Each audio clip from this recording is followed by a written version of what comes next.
La guerre que mène la Russie en Ukraine entraîne un grand nombre de bouleversements. Je n'ai pas besoin de vous en convaincre, il suffit de suivre l'actualité. Bouleversements géostratégiques, politiques, économiques, très divers. Et au centre de ces différents bouleversements se trouve un secteur très particulier qui est le secteur de l'énergie. Avec Valérie Mignon, nous vous proposons de détailler ces bouleversements énergétiques avec un focus sur l'Europe. Et nous nous appuyons sur un document, un policy brief, rédigé pour le CEPI, précisément avec Valérie Mignon pour le CEPI, Karl Grécou pour le CEPI, et trois co-auteurs qui viennent du monde de l'énergie, qui viennent de l'Institut français du pétrole, l'IFP School, l'IFP Énergie Nouvelle, Olivier Massol, Frédéric Lantz et Emmanuel H. Et dans ce document, nous avons essayé de bien synthétiser la dépendance de l'Europe aux hydrocarbures russes, qui est à l'origine des remous sur les marchés énergétiques, qui se traduisent par une augmentation des prix de l'énergie, des hydrocarbures, lesquels ont des répercussions sur la dimension économique, avec la crainte du retour d'une inflation forte qui peut alimenter à nouveau une stagflation, et Valérie vous décrira les mécanismes en détail. Et nous terminons par la description de différentes pistes qui peuvent réduire cette dépendance européenne aux hydrocarbures et également réduire la hausse des prix conséquents.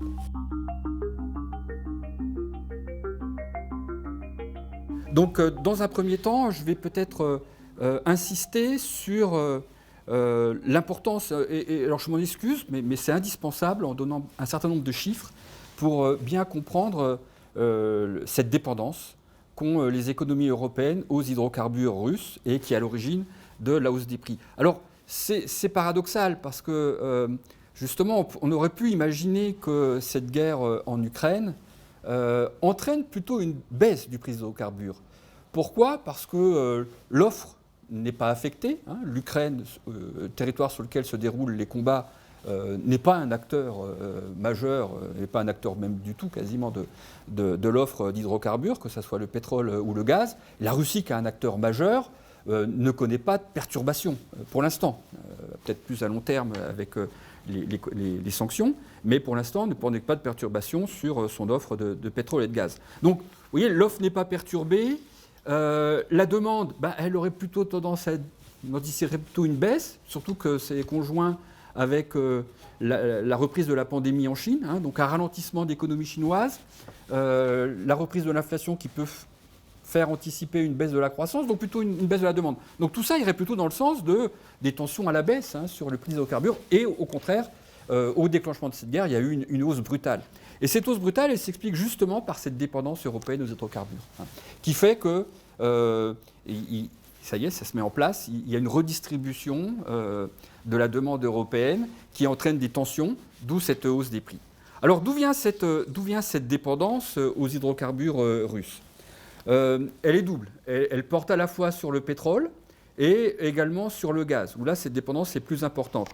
Si on commence par le pétrole, un petit graphique vous montre les principaux flux de pétrole entre les grandes régions qui sont du côté de l'offre et les principales régions qui sont du côté de la demande.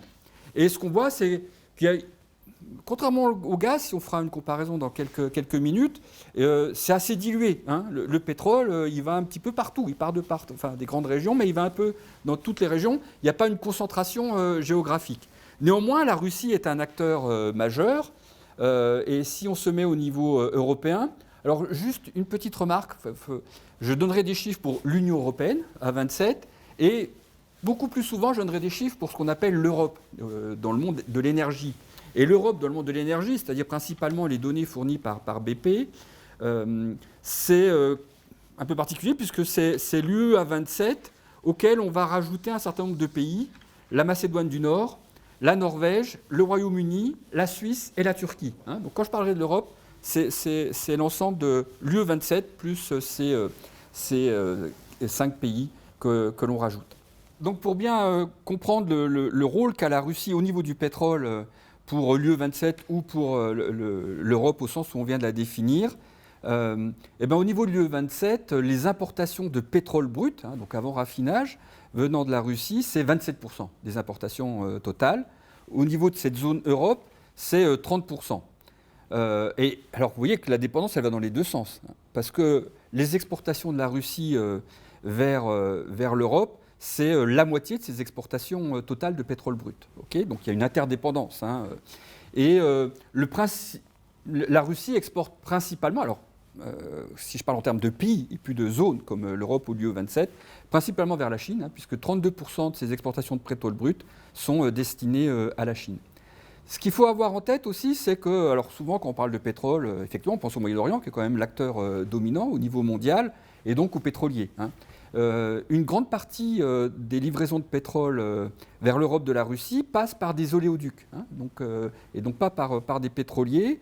Et en particulier, vous avez l'oléoduc Droujba. Alors, bon, ambiguïté, c'est Droujba, ça veut dire amitié en russe, qui a été construit au début des années 60 et qui permet d'approvisionner en grande partie l'Europe centrale et l'Allemagne. Et d'ailleurs, ce n'est pas anecdotique parce que vous savez qu'aujourd'hui, il y a un pays au sein de l'UE 27 qui bloque le 6e paquet de sanctions. Et dans ce 6e paquet de sanctions, il y a justement un embargo sur le pétrole russe. Et ce pays, c'est la Hongrie. Et la Hongrie, tout le pétrole russe vient par cet oléoduc Droujba. Et donc, elle en est relativement dépendante, mais on va voir que ce n'est pas le pays le plus dépendant du pétrole russe au niveau européen. Alors là, j'ai parlé du pétrole brut. Ce qu'il faut avoir en tête, c'est que la Russie exporte aussi des produits pétroliers, donc qui ont déjà été raffinés. Et en France, on en est quand même assez dépendant, puisque 30% du diesel qui vient en France est importé vient de Russie, et principalement via Total, qui s'est engagé très récemment à arrêter ses importations de diesel venant de Russie et en négociation avec l'Arabie saoudite. Donc on a vu au niveau de l'Europe ou de l'UE 27, si maintenant on regarde les pays, eh bien, un des pays les plus dépendants du pétrole russe, c'est la Finlande, qui dépend à 84% au niveau de ses importations, suivi de la Pologne, 69%, et la Hongrie, vous voyez, donc ce n'est pas le pays le plus dépendant, mais c'est quand même 65% de son pétrole. Et vient ensuite l'Allemagne, 34%, et la France, c'est pour ça qu'on n'en parle pas beaucoup finalement du pétrole russe, c'est que 8% la dépendance, donc relativement faible. Alors, si maintenant on s'intéresse au gaz, là, on est encore plus dépendant. Donc, on voit bien que le pétrole, c'est déjà quelque chose la dépendance à la Russie est importante. 30% des importations européennes, 27% pour l'UE 27. Pour le gaz, c'est un petit peu différent parce que vous voyez ce deuxième graphique, on voit bien que les flux entre les pays exportateurs et les pays importateurs sont moins diffus par rapport au pétrole et sont plus concentrés sur des zones régionales. Pourquoi ? Parce que le gaz, il se transporte moins facilement que le pétrole. Donc vous avez deux principaux modes de transport, comme on le voit sur le graphique, par gazoduc, qui concentre encore 44% du commerce inter-région mondiale, et de plus en plus par méthanier, donc par bateau, et qui va transporter du gaz naturel liquéfié. Donc c'est un processus où on va, dans le port de départ, rendre liquide, donc il y a des usines de liquéfaction. Ce gaz liquide, on le met dans des méthaniers qui vont aller sur des ports d'arrivée, qui eux vont être équipés d'usines de regazéification. Ce gaz liquide, on va le retransformer sous forme gazeuse. Donc vous voyez, c'est plus compliqué, donc plus coûteux aussi, par rapport à du gaz qui va transiter par gazoduc. Alors la Russie est vraiment un acteur dominant, important au niveau du gaz, puisque c'est le premier exportateur mondial, avec un tiers du commerce en volume interrégional. Et le commerce juste Russie-Europe représente le quart, 25% du commerce gazier interrégional au niveau mondial. Donc ce qu'il faut bien voir, vous avez vu que, je l'ai déjà évoqué, il y a quand même une montée en puissance ce qu'on appelle le GNL, le gaz naturel liquéfié, par rapport au gazoduc. L'augmentation du commerce mondial du gaz s'est faite à travers ce GNL. Et ce qu'il faut bien voir, c'est qu'on a aussi une modification en quelque sorte de ce marché, de ce routage du GNL, puisque initialement, c'est ce que les spécialistes du marché de l'énergie appellent la ligne de trame. On avait quelques ports de départ, avec quelques ports d'arrivée, et des méthaniers qui faisaient la navette, avec des contrats longs, parce qu'il fallait financer justement ces infrastructures de départ et d'arrivée. Donc des contrats de longue période. Et aujourd'hui, on a des contrats de beaucoup plus courte période, et avec, maintenant qu'une grande partie des infrastructures ont été financées, une liberté plus grande de la part des acteurs. Et il n'est pas rare qu'aujourd'hui, un méthanier parte de son port de départ, où le gaz a été liquéfié, sans savoir exactement où il va arriver. Et ça va dépendre justement du prix de ce GNL qui va déterminer en cours de route le port d'arrivée. Donc on a un marché, vous voyez, qui est beaucoup plus fluide, beaucoup plus flexible et qui dépend beaucoup plus des prix spot sur le marché du gaz. Alors ce GNL, ce gaz naturel liquéfié, j'en parle beaucoup parce qu'on va voir que c'est un moyen de réduire cette dépendance, et c'est justement le gaz qui s'est beaucoup développé ces dernières décennies. Il vient principalement d'Australie, c'est 21,8% des exportations mondiales de gaz naturel liquéfié. Du Qatar, on en a beaucoup parlé, parce que, si vous avez pu le voir, beaucoup de diplomates européens sont allés au Qatar pour justement négocier des contrats, et pas que des diplomates, des présidents ou des premiers ministres. Le Qatar, c'est 21,7% des exportations mondiales de gaz naturel liquéfié, et des États-Unis. Mais les États-Unis, ça reste quand même que 12,6% au niveau mondial. Alors il y a d'autres pays, en particulier l'Iran, qui a des ressources très très importantes, mais qui, compte tenu des sanctions, son commerce représente seulement 8,4% des cargaisons de GNL. Non, beaucoup moins que ça, 8,4%, c'est le chiffre de la Russie. Donc la Russie, ça reste quand même un acteur dominant, mais principalement par gazoduc.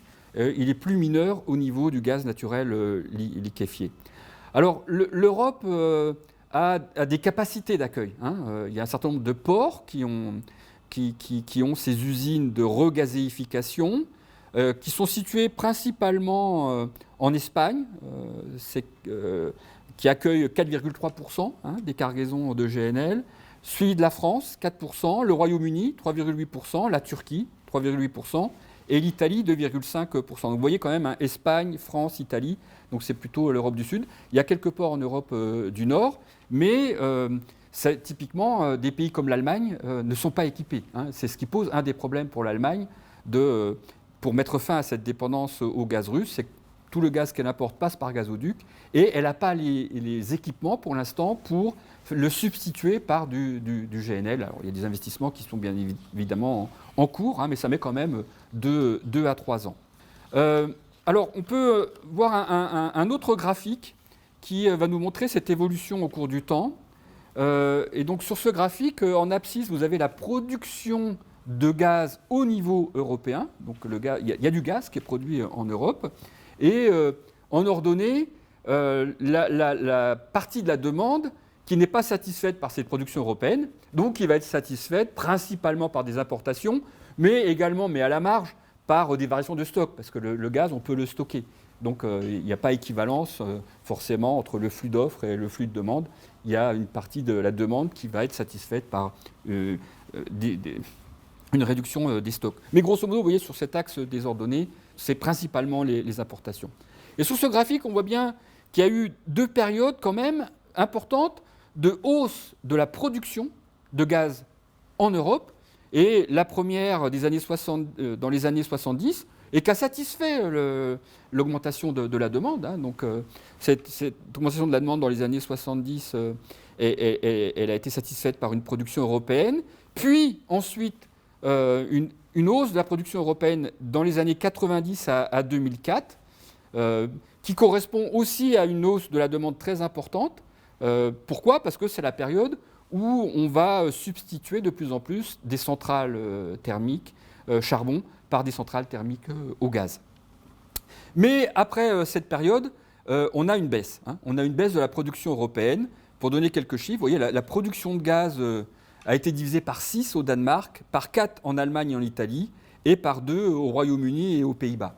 Seule la Norvège, qui reste un acteur important en Europe de production de gaz, a vu sa production augmenter sur cette période, même si sur la période plus récente, la dernière décennie, elle a, même sur les 5 dernières années, elle a légèrement diminué. Elle a eu un pic en 2017 et aujourd'hui, on a un niveau de production en Norvège qui est 10% inférieur à son pic de 2017. Alors beaucoup espèrent que la Norvège va compenser le gaz russe, mais elle n'en a pas les moyens, clairement en termes de production, puisqu'elle a même diminué récemment.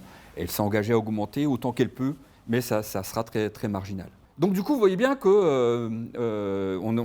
a augmenté, si vous regardez le déplacement, au début c'était sur l'axe horizontal, donc on a satisfait l'augmentation de la demande principalement par de la production européenne, et de plus en plus, cette augmentation de la demande, elle a été satisfaite par des importations. Donc on a augmenté notre dépendance aux approvisionnements extérieurs en gaz. Et là, la Russie, c'est un acteur très, très, très important. Si on prend les importations de gaz de l'Europe qui transitent par les gazoducs, eh bien 80% vient de la Russie. Donc l'Europe est extrêmement dépendante au gaz russe quand ça passe par le gazoduc. Le reste vient d'Afrique. Donc on a des gazoducs qui viennent d'Afrique du Nord, principalement l'Algérie et de façon plus marginale la Libye. C'est environ 12% des importations européennes. Et le reste vient principalement des autres pays de ce qu'on appelle la communauté des États indépendants, qui sont les ex-pays de l'Union soviétique, qui sont restés satellites de la Russie. C'est pour environ 6% de ces importations par gazoduc. Et par contre, la Russie, pour le gaz naturel liquéfié importé par l'Europe, c'est seulement 15%. Effectivement, ça transite principalement par le gazoduc. Mais au total, ça nous fait une dépendance au gaz russe, par gazoduc ou par GNL, même si c'est beaucoup plus faible pour le GNL, de 57% des importations européennes. Et 57% des importations européennes, ça représente 36% de la consommation de gaz en Europe. C'est-à-dire que plus d'un tiers du gaz qui est consommé en Europe vient de Russie, d'où cette dépendance. Et ce qu'il faut bien avoir en tête, et on le voit bien sur cette nouvelle figure, c'est que, vous voyez bien, le mode de transport est important ici. Les pays qui sont les plus éloignés géographiquement de la Russie, prenons la France, le Royaume-Uni, l'Espagne, le Portugal, ont donc des approvisionnements beaucoup plus diversifiés. Parce que ça ne passe pas par les gazoducs venant de Russie. A l'inverse, ceux qui sont plus proches, comme l'Allemagne, les pays d'Europe centrale et de l'Europe de l'Est, leur gaz vient principalement par gazoduc et de Russie. Donc l'Allemagne, elle dépend à environ 55% au niveau de ses approvisionnements extérieurs de la Russie, qui transitent par 3 gazoducs principaux, qui sont Nord Stream 1, Yamal Europe et Brotherhood, qui passent par l'Ukraine. Et je vous rappelle, vous avez tous entendu parler de Nord Stream 2. C'est un gazoduc qui passe par la mer Baltique et donc qui passait directement de la Russie en Allemagne du Nord. Et alors ça permettait de multiplier par 2 les capacités d'importation de flux venant de Russie, de l'Allemagne. Mais surtout, stratégiquement pour la Russie, c'était un moyen de compenser éventuellement la coupure par l'Ukraine de Nord Stream 1 et de ne plus être dépendant de l'Ukraine pour livrer l'Allemagne.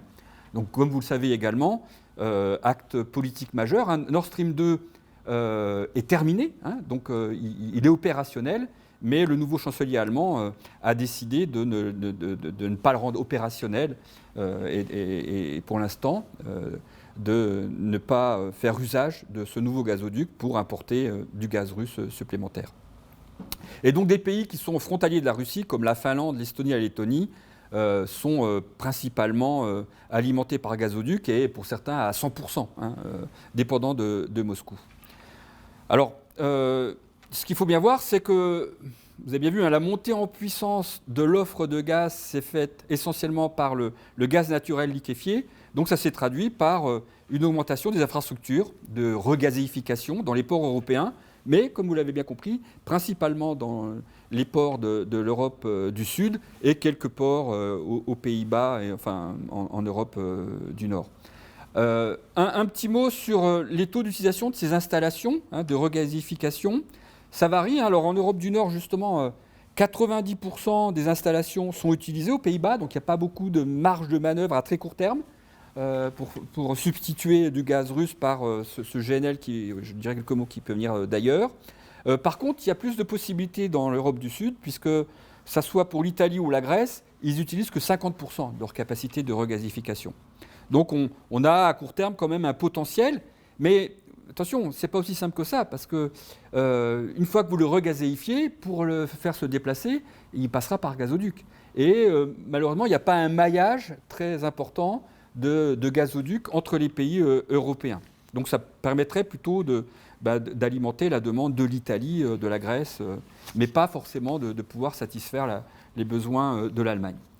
Alors, dernier point sur cette dépendance, il ne faut pas oublier, donc par ricochet, vous voyez, cette dépendance au gaz russe et ces tensions sur l'approvisionnement en gaz russe se retrouvent sur le secteur électrique. Ce qu'il faut voir, ce n'est pas seulement la part de l'importation de gaz venant de Russie, ce qu'il faut voir également, c'est la part du gaz dans la production d'électricité, donc le mix énergétique des différents pays européens. Et en 2020, le gaz, il est à l'origine de 20% de la production électrique en Europe, mais avec une forte hétérogénéité entre les pays.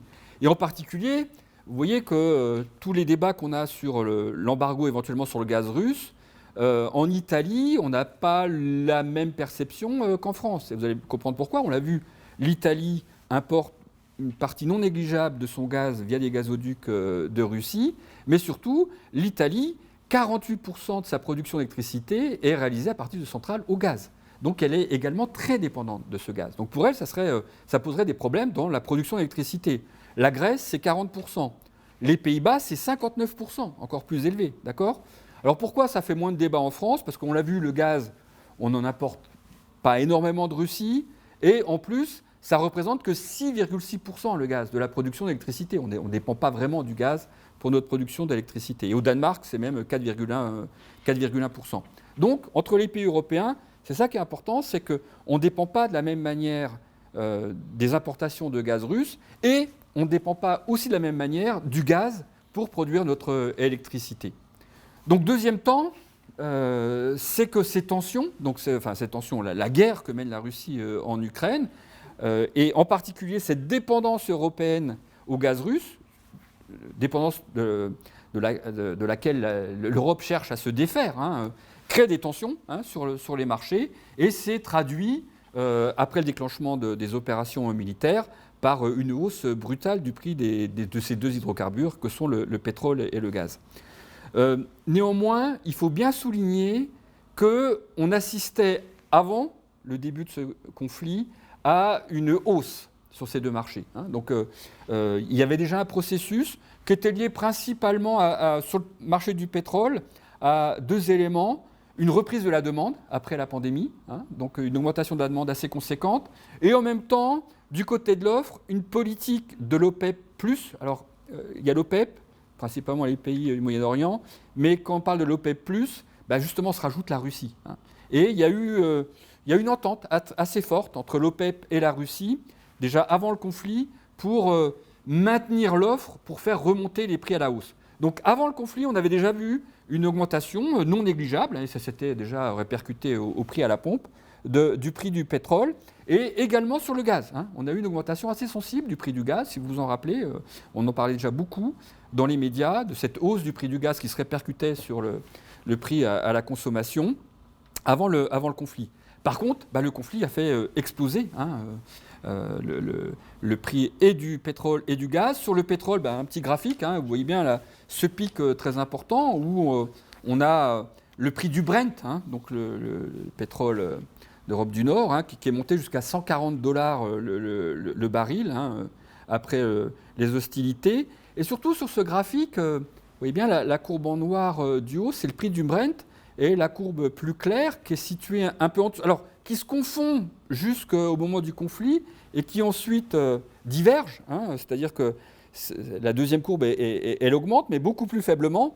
C'est précisément le prix du pétrole russe qui vient de l'Oural, donc le prix du baril de l'Oural. Et donc on voit bien qu'il y a un décrochage. Et c'est lié à ce qu'on a évoqué, des tensions, parce qu'on anticipe justement cette baisse de la demande européenne. Et ce décrochage, il n'est pas négligeable, puisque il était en janvier 2022, on avait un écart que de 2,5 $ entre le prix du Brent ou le prix de l'Oural, c'était que 2,5 $. Ben, vous voyez qu'après l'intervention russe en Ukraine, eh bien, l'écart il est monté à la mi-mars 2022 à 35,6 $ le baril. Donc on a un décrochage du prix du baril russe par rapport au Brent relativement importante. Du côté du gaz, ben, on voit bien sur ce deuxième graphique l'augmentation au cours de l'année 2021. Donc, sur la première moitié de l'année 2021, on a un prix du gaz par mégawattheure qui se situe autour de 25 $ le mégawattheure et qui va dépasser les 50 $ pour monter jusqu'à au-delà de 100 $ à la fin de l'année 2021. À la fin de l'année 2021, donc quand même une augmentation non négligeable. On passe de 25 à plus de 100 $ le mégawattheure. Pour les raisons que j'évoquais, c'est la reprise de l'activité économique après la pandémie. Et puis, on a le pic, le dernier pic très important qui est consécutif à la guerre en Ukraine. Alors, pour vous donner les ordres de grandeur, donc rappelez-vous, c'était 25 $ au début de l'année 2021. On est monté à 100 $ le prix du mégawattheure à la fin de 2021. Le 7 mars, donc 2 semaines après le début du conflit, le prix du gaz en Europe, sur le marché directeur en Europe, il s'est établi à 212 €. Donc un doublement par rapport à ce qu'était déjà le pic de la fin 2021, 212 € par mégawattheure. Et on a même constaté, durant cette journée du 7 mars, des transactions à 345 € le mégawattheure. Donc d'où l'affolement sur le marché du gaz à ce moment-là. Alors pour bien prendre la mesure de ce que veut dire ce prix, on va comparer c'est des mégawattheures, donc on peut le comparer en se ramenant en mégawattheure au prix du baril de pétrole. Eh bien, le gaz, à ce moment-là, s'est échangé, si je raisonne en termes de baril de pétrole, à un équivalent de 612 $ le baril. Vous imaginez donc cette hausse sur le prix du gaz. Rappelez-vous, on a 140 $ le prix du baril pour le pétrole, et en équivalent baril pétrole, le gaz est à 612 $ le baril. Alors la situation, vous voyez sur le graphique, on a reconnu quand même une baisse, elle s'est détendue par la suite, mais on reste à des prix qui restent relativement élevés, supérieurs à 100 € par mégawattheure. Donc on peut dire un choc important sur les deux prix que sont le pétrole et le gaz. Et bien évidemment, ça reste, ces énergies carbonées, malheureusement, restent les énergies principales. Et donc, ça va se répercuter sur l'ensemble des secteurs économiques. Et là, Valérie va nous expliquer que ça peut faire craindre le retour de la stagflation qui avait paralysé les économies européennes durant les années 70, fin des années 70, années 80.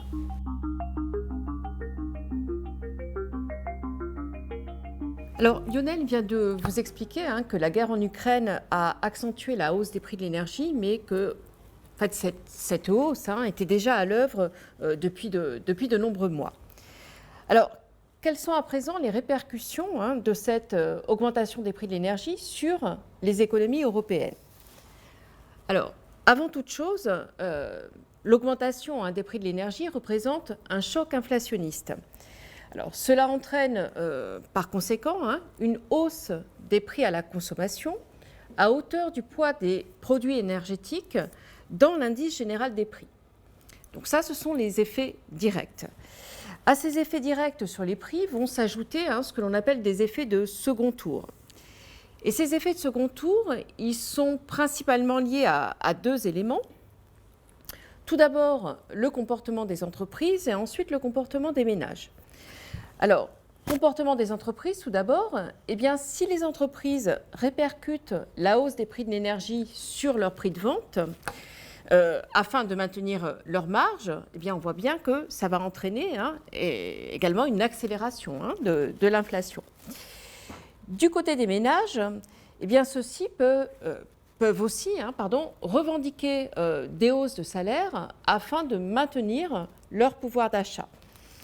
Et donc, ces effets de second tour vont alimenter ce que l'on appelle une spirale inflationniste qui peut de plus se traduire par une révision à la hausse des anticipations d'inflation.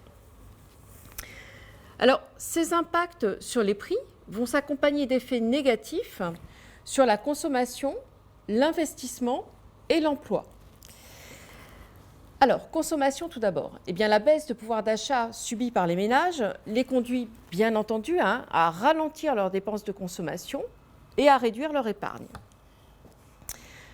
Du côté des entreprises, eh bien, celles-ci font face à une augmentation induite des coûts de production et elles peuvent dès lors décider de reporter leurs investissements en cas de forte incertitude sur l'évolution à venir des prix des hydrocarbures.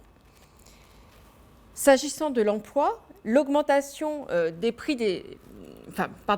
S'agissant de l'emploi, si l'augmentation du prix des énergies fossiles est durable, eh bien, celle-ci peut conduire à une mutation de la structure de production et avoir un impact important sur l'emploi et donc le chômage.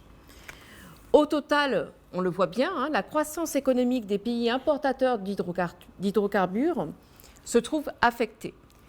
La hausse des prix de l'énergie étant, on le sait, un signal d'une réduction de la disponibilité d'un facteur de production, eh bien, il s'ensuit une hausse des coûts de production, ce qui induit un ralentissement du PIB potentiel et donc de la croissance économique des pays importateurs. Alors, ces effets négatifs d'une hausse des prix de l'énergie sur la croissance sont d'autant plus forts que la dépendance des économies à l'énergie est élevée et que celles-ci sont interdépendantes. Eh bien, il se trouve que c'est précisément le cas de l'Europe. D'une part, la dépendance de l'Europe à l'égard de la Russie en matière d'hydrocarbures est très forte, comme l'a très bien expliqué Lionel, et elle est en particulier sans commune mesure avec les États-Unis. D'autre part, l'importance du commerce intra-européen agit comme une caisse de résonance en favorisant la transmission des chocs nationaux au niveau européen. Et donc cette situation a pour conséquence que les répercussions économiques de la guerre en Ukraine sont nettement plus importantes sur l'Europe que sur les États-Unis. Et puis il faut aussi souligner que le choc des prix de l'énergie s'inscrit dans un contexte plus général de choc des prix des matières premières, alimentaires et non alimentaires, ce qui affecte d'autant plus la croissance des économies européennes en particulier. Alors, ces effets dépressifs sur la croissance économique européenne conduisent à leur tour à une défiance envers l'euro. On a une chute de la monnaie unique qui est non seulement liée bien sûr à la proximité géographique de l'Union avec la zone des combats, mais aussi, et encore une fois, à la très forte dépendance de l'Europe aux hydrocarbures russes. On a une dépréciation tendancielle de l'euro par rapport au dollar, on va dire, qui dure depuis à peu près un an, mais celle-ci s'est accentuée depuis la guerre, ce que l'on peut expliquer par, disons, deux raisons principales. Alors, une première raison est liée au très vif climat d'incertitude qui est produit par le conflit russo-ukrainien. Alors, ça se manifeste naturellement par une importante volatilité sur les marchés financiers et en particulier sur les marchés d'échange. Et la dynamique baissière de l'euro par rapport au dollar provient tout simplement d'une défiance des investisseurs à l'égard de l'euro qui vont se tourner vers la valeur refuge que constitue le dollar. Et donc, on le sait, la monnaie américaine a le statut de monnaie de réserve mondiale. Ça signifie que cette monnaie américaine, donc le dollar, c'est la monnaie qui est la plus liquide et donc la plus facile à échanger dans le monde, ce qui bien sûr va attirer les investisseurs en période de forte incertitude. Et l'intensification du conflit, en fait, ne fait que renforcer cette dynamique et le retrait des investisseurs, des placements en euros. Donc ça, c'était la première explication. Un deuxième facteur qui va expliquer la dépréciation de l'euro a trait aux sanctions économiques européennes qui touchent le secteur énergétique. On peut prendre comme exemple l'embargo sur le charbon ou encore, bien sûr, les embargos américains et britanniques sur les hydrocarbures russes. À ces sanctions prises par les pays européens il faut aussi ajouter en retour les décisions du gazier russe Gazprom de stopper à partir du 27 avril 2022 les exportations à destination de la Bulgarie et de la Pologne. Ces sanctions, je dirais dans les deux sens, donc ces sanctions vont accroître les incertitudes sur les marchés quant à la situation économique de l'Europe. Alors par ailleurs, petite remarque, c'est que si l'Europe décidait de sanctionner les exportations de gaz et de pétrole russes, eh bien, ça tirerait à la baisse l'offre mondiale et ça ne ferait que renforcer la hausse des prix des énergies. Et naturellement, on le voit bien, cette hausse des prix des énergies pénaliserait à nouveau les ménages et les entreprises et aurait des répercussions considérables sur les économies européennes, sur la croissance des économies européennes. Et encore une fois, et j'insiste là-dessus, ces répercussions seraient beaucoup plus importantes en Europe qu'aux États-Unis, du fait, on l'a vu, Lionel l'avait très bien expliqué, du fait de la très forte dépendance de l'Europe aux hydrocarbures russes, mais aussi, ça serait nettement moins important aux États-Unis, tout simplement parce que les États-Unis sont l'un des plus gros producteurs d'hydrocarbures. Et donc, la perspective d'une croissance économique européenne en berne, eh bien, accroît le pessimisme des investisseurs envers l'euro, ce qui va à nouveau tirer sa valeur à la baisse. Alors, quels sont les impacts économiques, bien sûr, de la chute de l'euro ? Alors, tout d'abord, la dépréciation de l'euro face au dollar va alourdir la facture des pays européens liée à la hausse des prix de l'énergie. Et en particulier, liée à la hausse des prix du pétrole, tout simplement parce que les transactions sur le marché du pétrole sont principalement libellées en dollars. Alors, au sein de la zone euro, il faut bien comprendre que ce sont principalement les prix en euros et non pas les prix en dollars qui sont importants. Alors, c'est vrai pour le consommateur, c'est-à-dire pour les ménages dont les revenus sont naturellement en général exprimés en euros, mais c'est aussi vrai pour le producteur, c'est-à-dire pour les entreprises dont les ventes sont principalement tarifées en euros. Et donc, la dépréciation de l'euro, parallèlement à cette hausse des prix de l'énergie, eh bien, accroît les pertes de pouvoir d'achat des consommateurs et renchérit les coûts au niveau des entreprises. Et l'évolution de l'euro va ainsi contribuer à la transmission de la hausse des prix des énergies à l'inflation de la zone. Et vous voyez, on voit bien le mécanisme, on va rentrer dans une boucle qui s'auto-entretient. Concrètement, la dépréciation de l'euro accroît la facture énergétique qui, via ses effets sur la croissance économique, va à son tour tirer à la baisse la devise européenne. On a cette sorte de boucle qui ne fait que s'auto-entretenir. Et par ailleurs, on pourrait rajouter que, évidemment, la décision du président russe Vladimir Poutine d'interdire le paiement du gaz russe en euros ou en dollars au profit du rouble, eh bien, naturellement, ne va pas contribuer à renverser cette tendance concernant la dynamique de la monnaie européenne. Alors, face à cette situation, quelles sont les marges de manœuvre de la Banque centrale européenne pour défendre la valeur de l'euro face à la hausse des prix de l'énergie et au ralentissement de la croissance économique? Eh bien, ces marges de manœuvre, elles sont très réduites. Une remontée des taux d'intérêt permettrait effectivement d'accroître la rémunération des avoirs libellés en euros et d'attirer ainsi à nouveau les investisseurs. On aurait alors des effets de valorisation qui réduiraient marginalement le coût des importations d'énergie. Bien. Mais je dirais ceci est à contrebalancer. Pourquoi ? Parce qu'une hausse des taux d'intérêt aurait également pour conséquence de déprimer davantage la croissance en zone euro qui est déjà fortement menacée par les anticipations d'inflation dues à la hausse des prix de l'énergie. On entrerait alors en stagflation. Donc la stagflation, je vous le rappelle, c'est la combinaison d'une croissance très faible, voire nulle, et d'un niveau d'inflation très élevé. Et cette entrée en stagflation, elle serait donc inévitable. Et par ailleurs, point supplémentaire, une telle remontée des taux d'intérêt renforcerait également les inquiétudes quant à la soutenabilité des dettes à la fois publics et privés, en zone euro. Donc, au total, pour conclure, les incertitudes quant à la durée de la guerre en Ukraine, quant à la situation économique post-Covid, qui est, on le voit bien, toujours encore fragile, et les doutes sur la soutenabilité de la dette en zone euro, font penser qu'un resserrement de la politique monétaire à même de défendre la valeur de l'euro afin de renchérir la devise européenne, n'est probablement pas à attendre à court terme.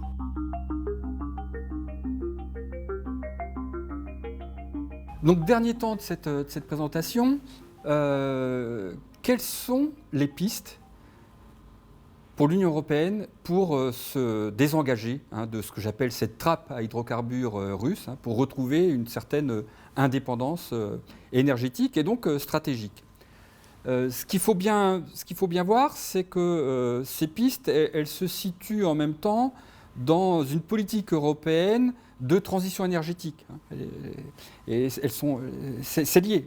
Ces deux pistes vont être liées à cette trajectoire européenne, de cette trajectoire vers une transition décarbonée de l'énergie.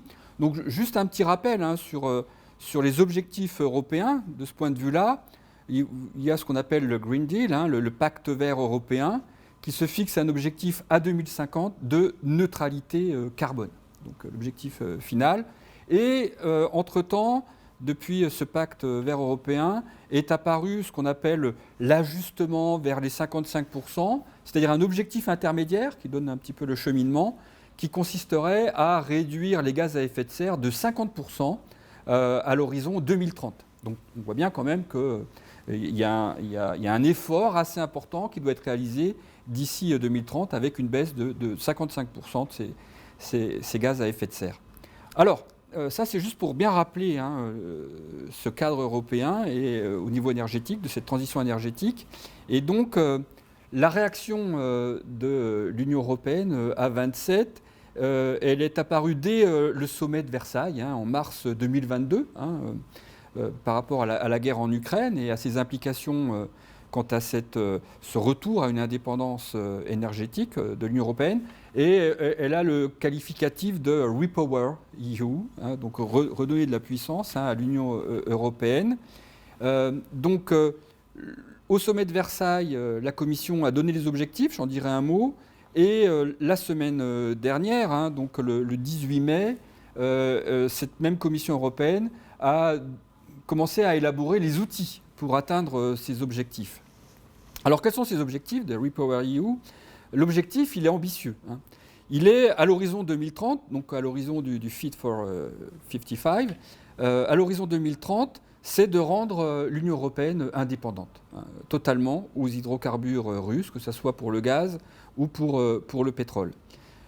Avec un objectif à très court terme, c'est-à-dire à la fin de 2022, à la fin de cette année, d'une réduction des importations de gaz russe de 2/3. Donc un objectif très très ambitieux en quelques mois. Donc maintenant, comment est-ce qu'on peut atteindre cette indépendance européenne sur un temps aussi court ? Parce que même 2030, finalement, c'est d'ici 6-7 ans, pas plus. Juste avant de voir ces pistes-là, il faut faire attention parce que là, très clairement, vous savez qu'il y a un embargo européen sur le charbon russe. Le 6e paquet de sanctions porte justement sur un embargo vis-à-vis du pétrole russe. On ne parle toujours pas d'embargo sur le gaz, mais on voit bien déjà sur le pétrole, alors qu'on est moins dépendant en pétrole que le gaz, qu'un certain nombre de pays, en particulier la Hongrie, bloquent, parce que ça sera coûteux pour eux, compliqué d'arrêter les importations, même avec un délai. Dans les négociations, on parlait de délai de 2 ans, 3 ans, voire même 5 ans. Même avec ce délai-là, ça serait compliqué. Donc, on se projette quand même comme si l'Europe maîtrisait, en quelque sorte, ce désengagement. Il ne faut quand même pas oublier que cette indépendance, elle va dans les deux sens. C'est-à-dire que la Russie peut très bien aussi décider elle-même un arrêt de son approvisionnement, et qui aurait des conséquences plus lourdes, parce que là, on ne maîtrise plus le calendrier. Et vous voyez bien que le pouvoir russe, Vladimir Poutine, n'a pas hésité déjà à utiliser l'énergie comme une arme puisque je vous rappelle, Valérie, je crois, l'a évoqué, hein, depuis le 27 avril 2022, il y a la suppression de livraison de gaz à la Pologne et à la Bulgarie, et plus récemment, hein, depuis la semaine dernière, hein, avec l'annonce de la Finlande et de la Suède qui souhaitent rejoindre l'OTAN, la Russie a coupé les exportations d'électricité vers la Finlande et juste après a également annoncé couper ses livraisons de gaz auprès de la Finlande. Donc on n'est pas à l'abri que ce soit la Russie qui donne le timing et non pas l'Europe dans ce désengagement en quelque sorte. Hein. Et juste pareil, on n'en a pas trop parlé, mais la semaine dernière également, l'Allemagne commençait à s'inquiéter puisqu'on avait constaté une réduction de moitié du flux de gaz transitant par le principal gazoduc alimentant l'Allemagne. Donc voilà, je voulais juste quand même alerter sur cet aspect-là. L'Europe fait comme si elle maîtrisait le calendrier de ce désengagement, mais la Russie peut aussi l'utiliser, hein, et donc modifier ce calendrier. Alors quelles sont les deux pistes principales, hein, pour organiser ce désengagement et retrouver une certaine indépendance par rapport aux hydrocarbures russes? Les deux pistes, c'est des substitutions ou des réductions. Hein. Donc la première, c'est une substitution géographique dans l'approvisionnement. Hein. C'est-à-dire, ce qu'on ne fera plus venir de Russie, on va essayer de faire venir, peut-être sous des formes différentes, d'autres zones géographiques. Donc première piste, c'est une relocalisation géographique des approvisionnements. La deuxième piste, c'est aussi une substitution en partie, c'est-à-dire au lieu de on ne consommera plus ce gaz et ce pétrole russe, mais on va le remplacer par d'autres sources d'énergie, d'autres formes d'énergie. Et puis, dans cette piste-là, en quelque sorte, il y a un troisième élément qui est, on pourrait très bien aussi réduire notre consommation, hein, et donc ce qui nous permettrait de réduire les importations de pétrole ou de gaz russe. Alors revenons sur cette première piste, la relocalisation géographique des approvisionnements. Alors, concernant le pétrole, on est un peu moins dépendant que le gaz, donc l'effort est un peu moins important, mais il reste quand même très substantiel, on l'a vu, et il y a des potentiels. Hein. Il y a des potentiels au Moyen-Orient, hein, les capacités d'augmentation de la production de l'OPEP sont relativement importantes, puisque je vous rappelle qu'il y avait une politique plutôt de contraction de l'offre, hein, pour faire remonter les prix avant la guerre en Ukraine. Il y a également des potentiels relativement importants de pays, mais qui faisaient l'objet de sanctions, hein, de la part des pays occidentaux. On pense à l'Iran. Alors peut-être qu'avec un nouvel accord sur le nucléaire iranien, on pourrait détendre les sanctions et donc accroître les transferts de l'Iran vers certains pays européens. On pense également au Venezuela, hein, qui était un acteur très important et qui a vu son offre s'effondrer ces dernières années. Troisième source potentielle, donc là c'est on va dire le pétrole standard, hein. Troisième conventionnel, troisième potentiel, c'est l'augmenter l'approvisionnement en pétrole non conventionnel, hein, pétrole de schiste, qui vient principalement d'Amérique du Nord, hein, États-Unis et Canada. Alors ce qu'il faut bien voir, c'est que il y a un potentiel, mais ce n'est pas aussi simple que ça. Il y a deux problèmes. Premier problème, le Moyen-Orient aurait les capacités, hein, en partie de se substituer, hein, à la Russie pour fournir en pétrole les pays européens. Mais clairement, les signes de ces derniers mois vont plutôt dans une... Alors, je suis prudent sur les termes à utiliser, mais dans la non-remise en cause, hein, par l'Arabie saoudite de son accord avec la Russie. Hein. Clairement, comme je l'ai évoqué tout à l'heure, hein, il y a un certain nombre de responsables européens qui sont allés au Moyen-Orient, pas seulement au Qatar, mais également en Arabie saoudite, pour inciter, hein, ces pays à augmenter leur offre et à substituer à la Russie. Il n'y a pas eu de réponse. Hein. C'est-à-dire qu'il y avait un plan d'augmentation, mais assez limité, 500 millions de barils, je crois, sur l'année, qui était prévu avant la guerre. Et pour l'instant, l'OPEP+ ne déroge pas à ce plan. Il est même, ce qu'on a vu se réaliser est même légèrement inférieur. Hein.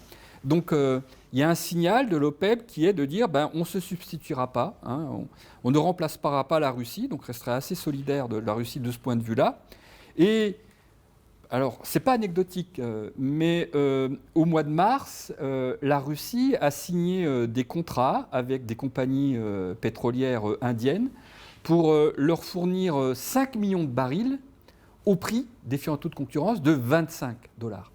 Alors que le baril Oural, donc, pour ce pétrole-là, à l'époque était de $90. Donc clairement, ils ont bradé. Ils ont bradé, et je pense que c'était un double signal qui était envoyé.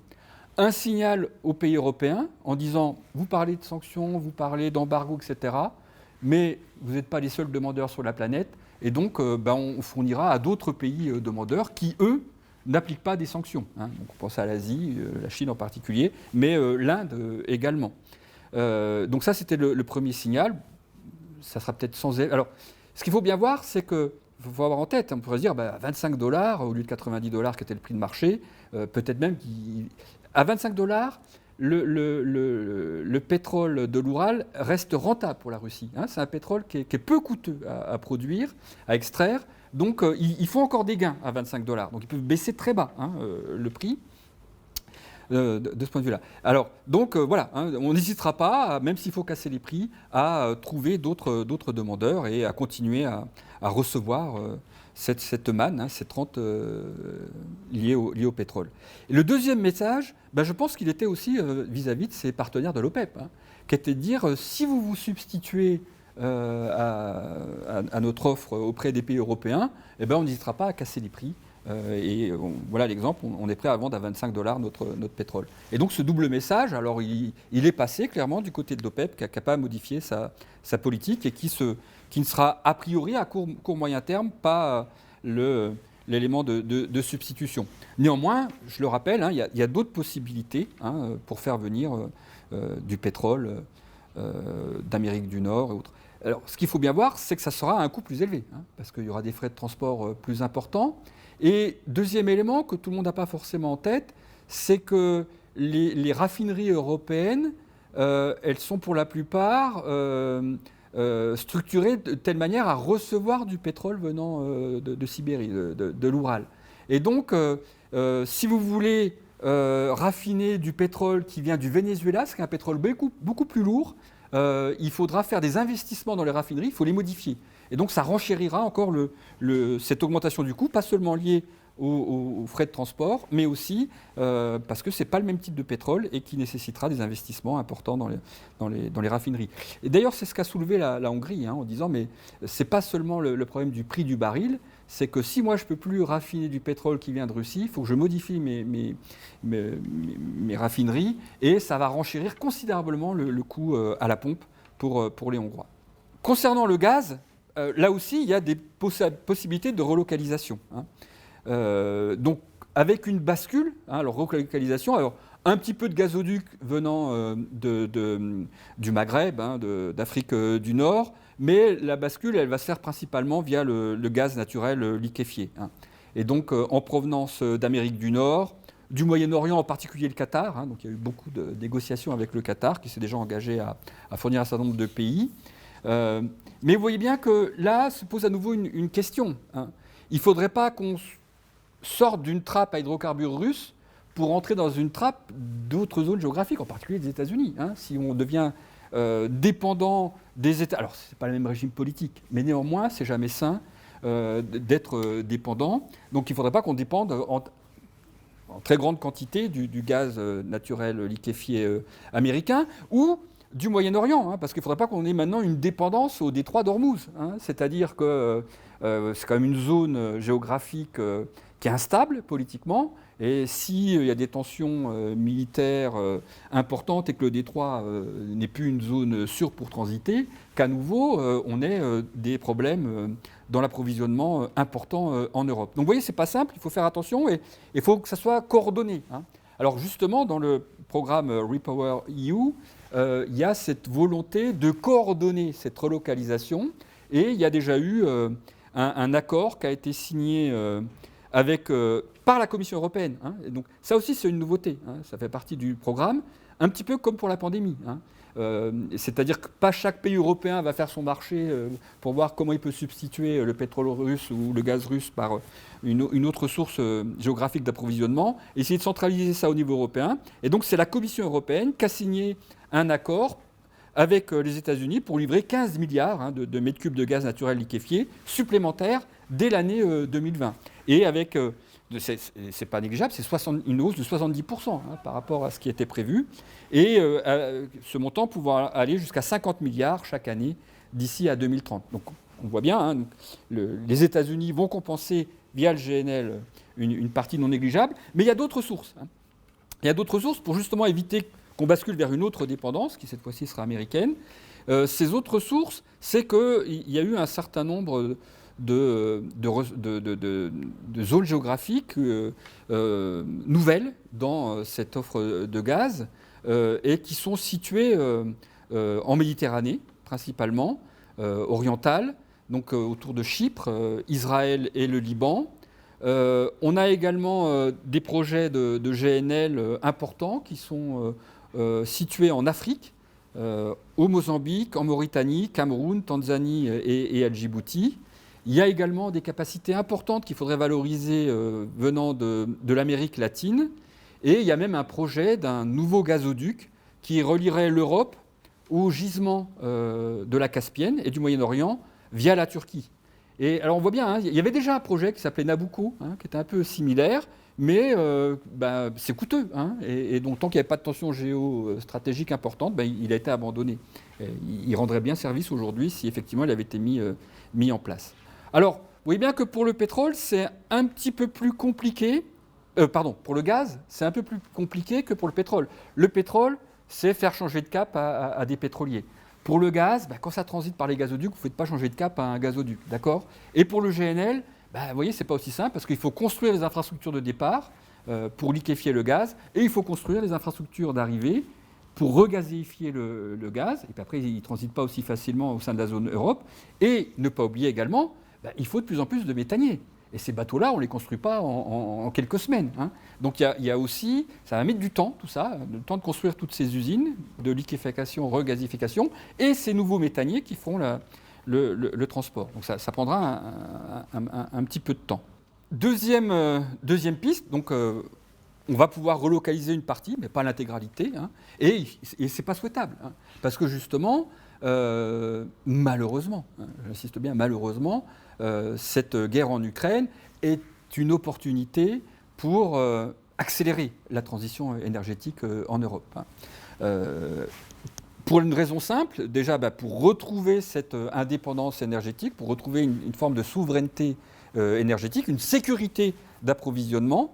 Et deuxièmement, c'est que vous voyez bien que ça rajoute des bénéfices à la transition énergétique. Un des éléments compliqués quand même dans cette transition énergétique environnementale, c'est que les ménages voient les coûts, ça se traduit par une augmentation des prix de l'énergie, sans voir aucun bénéfice. Parce que les bénéfices, c'est éviter un changement climatique trop profond, et donc avec des dégâts trop importants, à des horizons de 5, 10, 15 ou 20 ans. Donc vous avez un coût tout de suite pour des perspectives de réduction de dommages dans un avenir relativement lointain. Là, en quelque sorte, cette guerre, elle met face à ces coûts d'aujourd'hui des avantages immédiats, qui sont des avantages politiques, géostratégiques, d'indépendance énergétique. Donc et vous voyez bien que le prix à la pompe, il a quand même augmenté très fortement, plus qu'avec la taxe carbone qui était envisagée. Et la simple perspective de cette taxe carbone a été à l'origine du mouvement des Gilets jaunes. On n'a pas de mouvement des Gilets jaunes. Pourquoi ? Parce qu'on considère que ce n'est pas un choix fiscal du pays et qu'on ne peut pas y faire grand-chose. Mais, et on voit bien que les comportements changent. Donc ça passe quand même par les prix. Mais vous voyez bien la grande différence.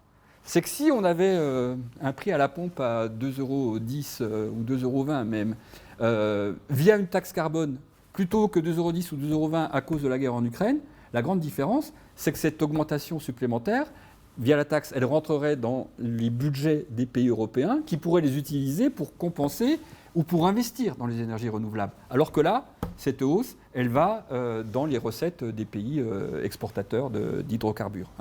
Donc c'est un point important qu'il fallait souligner. Alors, c'est une opportunité pour accélérer cette transition énergétique, c'est-à-dire on va substituer aux hydrocarbures russes des énergies renouvelables.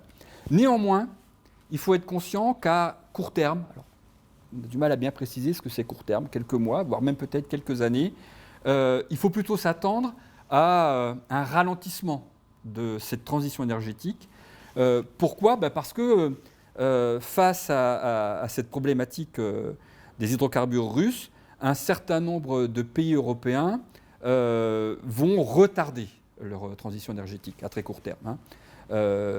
Pourquoi face aux perspectives de blocage, d'arrivée de gaz, un certain nombre de pays, dont l'Allemagne en particulier, a annoncé qu'elle se laissait la possibilité de retarder l'arrêt de ces centrales au charbon. Donc ça veut dire qu'on va avoir des centrales au charbon qui émettent plus de CO2 que des centrales au gaz, qui vont continuer à fonctionner plus longtemps que prévu. La Pologne a fait la même annonce, clairement, et la Roumanie a même annoncé qu'elle va relancer des centrales au charbon qu'elle avait arrêtées précédemment. Donc à très court terme, il va y avoir une substitution malheureusement vers du charbon un petit peu, qui est encore plus polluant que le gaz. Donc, et puis autre élément, si on voit bien qu'il y a une substitution également du gaz qui venait par gazoduc de Russie, par du GNL qui viendra des États-Unis, du Moyen-Orient, d'Afrique, ce GNL, il est lui aussi plus polluant, au sens des émissions de gaz à effet de serre, que le gaz qui transitait par gazoduc. Pourquoi ? N'oubliez pas, il faut le liquéfier, c'est énergivore, il faut le regazéifier, c'est énergivore, et il faut le transporter par des méthaniers, qui aussi sont énergivores. Donc on a beaucoup plus d'émissions de CO2 via le GNL que par le gaz qui transite par gazoduc. Donc à court terme, vous voyez, ces différents éléments font que on va avoir un ralentissement dans cette décarbonation, voire même peut-être une légère hausse par rapport à ce qui a été prévu. Néanmoins, à moyen et à long terme, même un peu à court terme, on peut accélérer il faut d'ailleurs accélérer cette transition énergétique. À court terme, vraiment à court terme, la piste qui est la plus facile à mobiliser et le plus rapidement, c'est la sobriété et l'efficacité énergétique. Et c'est celle sur lesquelles les pays européens ont avant même qu'il y a un programme commun au niveau de l'Europe. Chaque pays européen a mis en avant cette sobriété, cette efficacité énergétique. Donc avec des campagnes anti-gaspi en matière de consommation de carburant, de gaz, d'électricité, notamment au moment des pics de consommation, puisque quand vous avez des pics de consommation, c'est les centrales au gaz ou au charbon ou au pétrole qui se mettent en route. Et donc, on a besoin d'une consommation plus importante de ces hydrocarbures. Et donc, c'est l'appel, vous vous rappelez, baisser votre température dans les appartements, les maisons. Certaines collectivités locales s'étaient engagées à baisser dans les bâtiments communaux la température du chauffage, etc.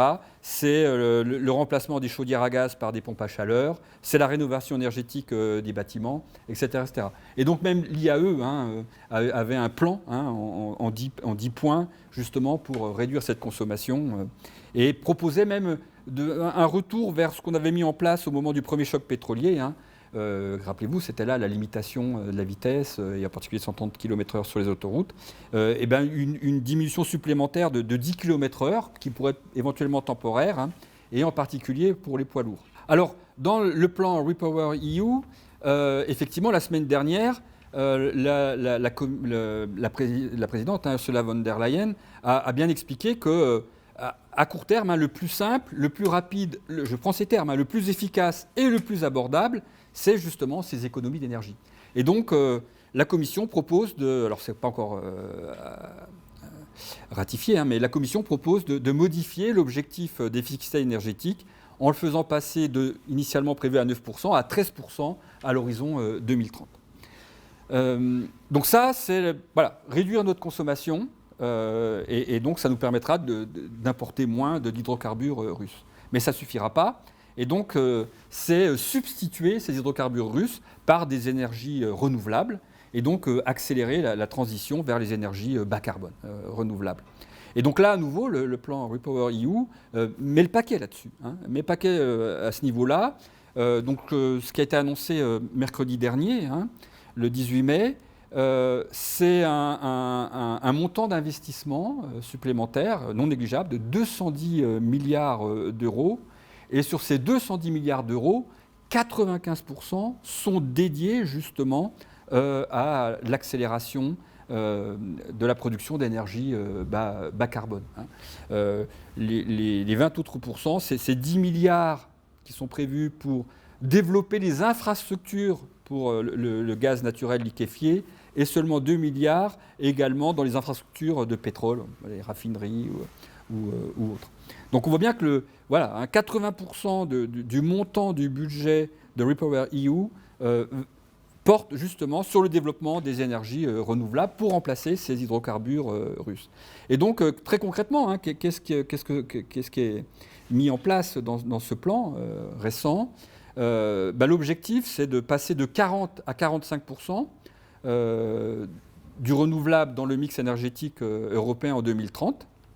C'est quand même l'équivalent en puissance de 100 EPR, donc c'est pas négligeable, cette augmentation de 40 à 45%.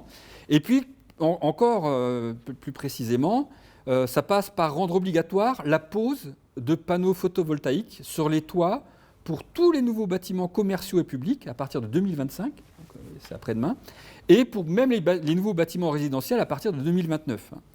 De même, il est prévu une simplification administrative pour tous les projets éoliens. Grosso modo, aujourd'hui, entre le moment où le projet se met en place et le moment où les éoliennes tournent, il faut entre 6 et 9 ans. Et donc, la Commission propose que ce délai ne dépasse pas 1 an pour accélérer le développement des parcs éoliens. Et puis, ce plan prévoit également d'accélérer le développement des pompes à chaleur, l'hydrogène renouvelable, donc quand même un élément très très important. Alors il y avait déjà un plan européen, il y a des plans nationaux pour développer l'hydrogène, mais là on va encore mettre un coup d'accélérateur. Et puis également quelque chose qui était un petit peu oublié justement dans l'ajustement vers les 55% de gaz à effet de serre en moins à l'horizon 2030, c'était le biométhane. Donc, la France d'ailleurs, juste après le début de la guerre, avait annoncé des mesures justement pour développer ce biométhane, mais maintenant ça devient un objectif européen. Donc vous voyez, il y a des potentiels, mais ce n'est pas simple du tout. Ça va passer par une relocalisation, mais je pense que j'ai été assez clair sur l'idée que ça ne se fera pas du jour au lendemain, ça sera coûteux et ça ne pourra pas remplacer intégralement les hydrocarbures russes, et ce n'est pas souhaitable. Et donc ça passera également par des substitutions avec d'autres énergies et par une baisse de notre consommation d'énergie. Mais vous voyez que ces substitutions aussi, ce n'est pas simple et ça sera coûteux. Mais ça a un avantage, j'insiste bien, malheureusement, via cette guerre en Ukraine, c'est d'accélérer, alors je ne vais pas dire à très court terme, parce qu'on a vu qu'au contraire ça va ralentir, mais à court et moyen terme, cette transition vers les énergies bas carbone.